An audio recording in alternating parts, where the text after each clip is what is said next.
Washington's clear-thinking headquarters. The Morning Majority, 5 to 9 on 630 WMAL. 7:37 on WMAL. The Morning Majority. Brian Neiman along with Tony Blankley in this morning. He wrote an interesting piece in the Washington Times this morning about the White House and the big Middle East week. That's Middle East muddle. That's right. As I put it.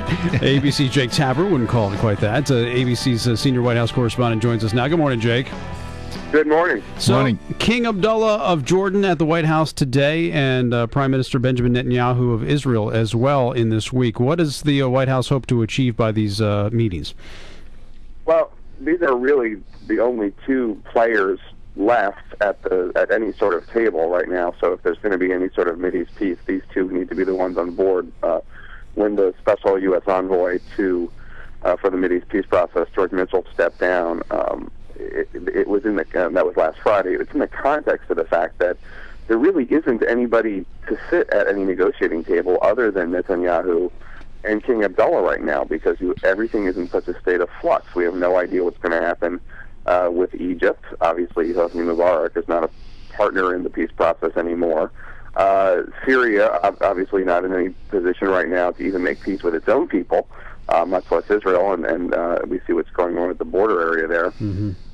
And then Hamas and Fatah are in the middle of their reconciliation, and Hamas, of course, has called for the destruction of Israel, so it's not even clear what the Palestinians would be willing to do at a negotiating table right now. So really the only ones left are Abdullah and Netanyahu. Jake, can I ask you, given that the King and the Prime Minister were coming to see, why are people saying that George Mitchell chose last week to announce his immediate departure as opposed to like next week or 2 weeks from now? I mean, I understand he wanted to go and he was frustrated he didn't get anything done.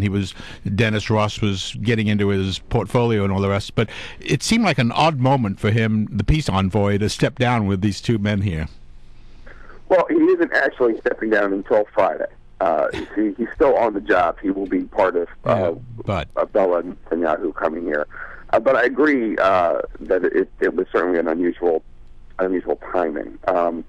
The way it's been explained to me is that Mitchell, told the president he would serve for 2 years, and he's now done more than that.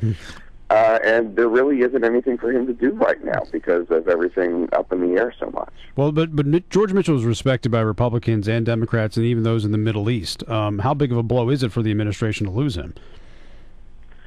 It's a big blow. I mean, he was regarded very highly by a lot of players in the region. I don't know that the Israelis were as big a fan of his as right. Palestinians, who I think thought of him as more of a fair and honest broker than perhaps some other envoys in the past. But it is a big blow. That said, this is an impossible job, negotiating Mideast peace, and even though President Obama, with a lot of fanfare, early on in his administration, said he was going to be devoting energy towards this now, right at the very beginning of his administration, not just at the end like his predecessor George W. Bush.